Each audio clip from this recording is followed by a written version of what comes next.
याकूब की कहानी एक परिवार की कहानी है। ये प्यार, धोखे और सुलह की कहानी है। ये एक ऐसी कहानी है जो हजारों सालों से सुनाई और दोहराई जाती रही है और आज भी हमारे साथ गूंजती है। ये कहानी हमें उत्पत्ति की पुस्तक में मिलती है, जो कई कहानियों से भरी है। यहीं से हमें हर चीज की शुरुआत के बारे में पता चलता है, इस परिवार की शुरुआत सहित। हमारी कहानी अब्राहम के बेटे इसहाक से शुरू होती है। भगवान ने अब्राहम से वादा किया था कि वह एक महान राष्ट्र का जनक होगा। भगवान ने इसहाक के वंशजों को भी आशीर्वाद देने का वादा किया था। इसहाक के जुड़वां बेटे थे एसाव और याकूब। वे रात और दिन जैसे अलग थे। एसाव एक शिकारी था, एक मजबूत और कठोर आदमी। वह अपने पिता का लाडला था। याकूब शांत, अधिक चिंतनशील था। वह अपनी मां का लाडला था। इसने एक पारिवारिक संघर्ष का मंच तैयार किया, जिसके दूरगामी परिणाम हुए। उनकी कहानी एक याद दिलाती है कि परिवार मायने रखता है। यह एक याद दिलाती है कि हमारे परिवार के सदस्यों के साथ हमारे रिश्ते हमारे जीवन के कुछ सबसे महत्वपूर्ण रिश्ते हैं। याकूब और एसाव के बीच की प्रतिद्वंदिता एक दिन उस समय चरम पर पहुंच गई जब एसाव खेतों से भूखा प्यासा आया। याकूब मसूर की दाल पका रहा था और एसाव ने उससे कुछ मांगा। एक कमजोर पल में एसाव ने अपना जन्मसिद्ध अधिकार याकूब को एक कटोरी दाल के बदले बेच दिया। यह एक ऐसा फैसला था जिसका उसे बाद में पछतावा होगा। सालों बाद उनके पिता इसहाक बूढ़े हो गए थे और उनकी मृत्यु निकट थी। वह एसाव को अपना आशीर्वाद देना चाहता था, लेकिन याकूब की मां रिबका ने बीच बचाव किया। उसने अपने पति को याकूब को आशीर्वाद देने के लिए बरगलाया। जब एसाव को पता चला कि क्या हुआ है तो वह गुस्से से भर गया। उसने याकूब को मारने की कसम खाई। रिबका अपने छोटे बेटे की जान के डर से याकूब को अपने भाई लाबान के घर हारान भेज दिया। उसने याकूब से कहा कि वह वहां तब तक रहे जब तक एसाव का गुस्सा शांत न हो जाए। इसलिए याकूब अकेला और डरा हुआ एक विदेशी भूमि की लंबी यात्रा पर निकल पड़ा। उसे कम ही पता था कि यह यात्रा उसकी जिंदगी हमेशा के लिए बदल देगी। कई मील की यात्रा करने के बाद याकूब आखिरकार हारान पहुंचा। जैसे ही वह एक कुएं के पास पहुंचा, उसने एक खूबसूरत युवती को अपने पिता की भेड़ों की देखभाल करते देखा। उसका नाम राहेल था और याकूब को उससे तुरंत प्यार हो गया। याकूब को पता चला कि राहेल उसकी मां के भाई लाबान की बेटी थी। वह इस अजीब भूमि में अपने रिश्तेदारों को पाकर बहुत खुश हुआ। वह राहेल से शादी करने के बदले में 7 साल तक लाबान के लिए काम करने को तैयार हो गया। 7 साल अपनी प्रेमिका के प्यार के लिए एक छोटी सी कीमत लग रही थी। याकूब ने लाबान के लिए लगन से काम किया।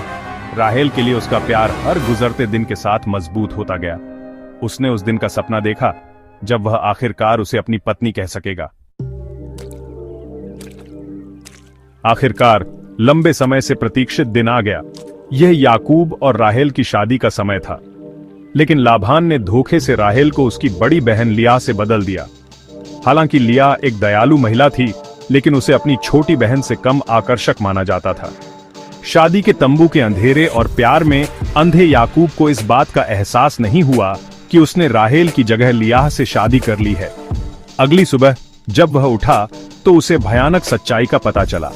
उसने लाबान का सामना किया, जिसने दावा किया कि पहले बड़ी बेटी की शादी करना रिवाज था। लाबान राहेल को भी याकूब को देने के लिए तैयार हो गया, लेकिन याकूब को उसके लिए 7 साल और काम करना होगा और इसलिए याकूब ने खुद को 2 बहनों से विवाहित पाया। उसका दिल राहेल के लिए उसके प्यार और लिया के प्रति उसकी कर्तव्य भावना के बीच फटा हुआ था। इस व्यवस्था के बीच में फंसी लिया याकूब के प्यार और स्नेह के लिए तरसती रही, जो केवल राहेल के लिए ही प्रतीत होता था। राहेल और लिया के बीच की प्रतिद्वंदिता उनके परिवार की एक खासियत बन गई। जैसे हर पत्नी याकूब का पक्ष जीतने के लिए बेताब थी। उनका जीवन ईर्ष्या और दुह के जाल में उलझा हुआ था। इस पारिवारिक गतिशीलता की जटिलता में इजाफा बच्चों ने किया। लिया ने याकूब को 4 बेटे दिए, रूबेन, शिमोन, लेवी और यहूदा। राहेल ने गर्भ धारण न कर पाने की निराशा में अपनी दासी बिल्हा को याकूब को पत्नी के रूप में दे दिया। बिल्हा ने याकूब के 2 बेटे दान और नप्ताली को जन्म दिया। कम न हो, लिया ने अपनी दासी झिल्पा को भी याकूब को दे दिया।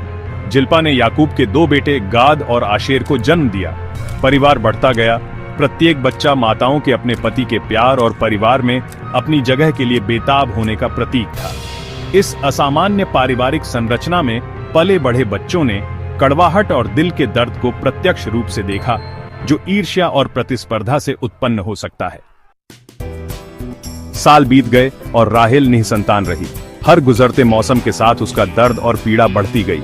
उसने देखा कि लिया एक के बाद एक बेटे को जन्म दे रही है, जबकि वह बांझ रही। उसने अपनी बहन की प्रजनन क्षमता से ईर्ष्या की और याकूब से नाराज हुई कि वह लियाह का पक्ष लेता हुआ प्रतीत होता है। एक दिन राहेल ने हताशा के क्षण में याकूब से बच्चे देने की मांग की। मुझे बच्चे दो, नहीं तो मैं मर जाऊंगी, वह रोई। याकूब उसकी बातों से क्रोधित होकर उसे याद दिलाया कि यह भगवान है, न कि वह, जो यह निर्धारित करता है कि उसे बच्चे होंगे या नहीं। दिल के दर्द और प्रतिद्वंदिता के बावजूद मैंड्रैक के रूप में आशा की एक किरण उभरी। पौधे जिनके बारे में माना जाता है कि उनमें प्रजनन क्षमता बढ़ाने वाले गुण होते हैं। जब लियाह के बेटे रूबेन को खेत में कुछ मिले तो राहेल ने एक अवसर देखा, याकूब की समृद्धि। मैंड्रैक के लिए राहेल की बेबसी को देखकर लियाह ने उस चीज के लिए सौदेबाजी करने का अवसर देखा जिसे वह चाहती थी, याकूब के साथ एक और रात। राहेल गर्भ धारण करने की अपनी उत्कट इच्छा में इस विनिमय के लिए सहमत हो गई। उस रात लियाह गर्भवती हुई और अंततः उसने 2 और बेटों इस्साकार और जबूलून और एक बेटी दीना को जन्म दिया। अंत में भगवान ने राहेल की प्रार्थना सुनी और उसने गर्भ धारण किया और एक बेटे यूसुफ को जन्म दिया। इन सभी परीक्षाओं और क्लेशों के दौरान याकूब लाभान के लिए काम करता रहा। वह एक कुशल और मेहनती चरवाहा साबित हुआ और उसके झुंड बहुत बढ़े। याकूब और लाभान ने कई बार अपने समझौते पर फिर से बातचीत की और हर बार याकूब समृद्ध हुआ। वह राहेल के लिए अपने सच्चे प्यार और अपने परिवार के घर लौटने की अपनी इच्छा को कभी नहीं भूला। हारान में 20 साल बाद उसने फैसला किया कि अब जाने का समय हो गया है। एसाव के क्रोध का सामना। याकूब जानता था कि लाभान को छोड़ना मुश्किल होगा, लेकिन वह यह भी जानता था कि वह वहां हमेशा के लिए नहीं रह सकता। उसने अपनी पत्नियों, अपने बच्चों और अपनी संपत्ति को इकट्ठा किया और वे कनान वापस लंबी यात्रा पर निकल पड़े। जब लाभान को पता चला कि याकूब चुपके से चला गया है तो वह गुस्से से भर गया। उसने याकूब का पीछा किया और दोनों पुरुषों के बीच तनावपूर्ण टकराव हुआ। इस बीच याकूब को एसाव के क्रोध का भी डर था। उसने एसाव को उपहार के साथ दूतों को आगे भेजा, उसे खुश करने की उम्मीद में। उसने अपने परिवार और झुंडों को 2 समूहों में विभाजित कर दिया, यह मानते हुए कि यदि एसाव ने एक समूह पर हमला किया तो दूसरा बच सकता है।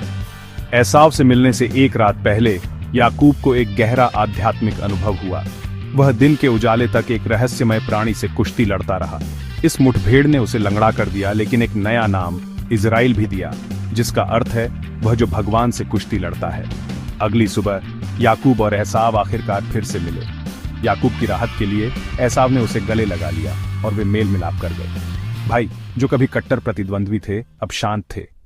याकूब, राहेल और लियाह की कहानी एक जटिल कहानी है जो प्यार, विश्वासघात और अंततः क्षमा से भरी है।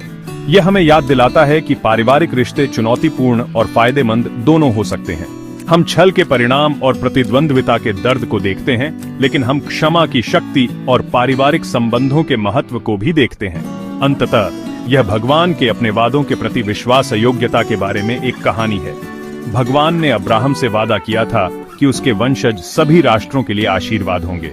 याकूब के 12 बेटों के माध्यम से इजराइल के 12 गोत्रों का गठन हुआ और उनसे इजराइल राष्ट्र और यीशु मसीह का वंश आया। याकूब के परिवार की कहानी एक शक्तिशाली अनुस्मारक है कि भगवान अपने उद्देश्यों को पूरा करने के लिए सबसे त्रुटिपूर्ण व्यक्तियों के माध्यम से भी काम कर सकते हैं। यह एक ऐसी कहानी है जो आज भी हमें प्रेरित और चुनौती देती है।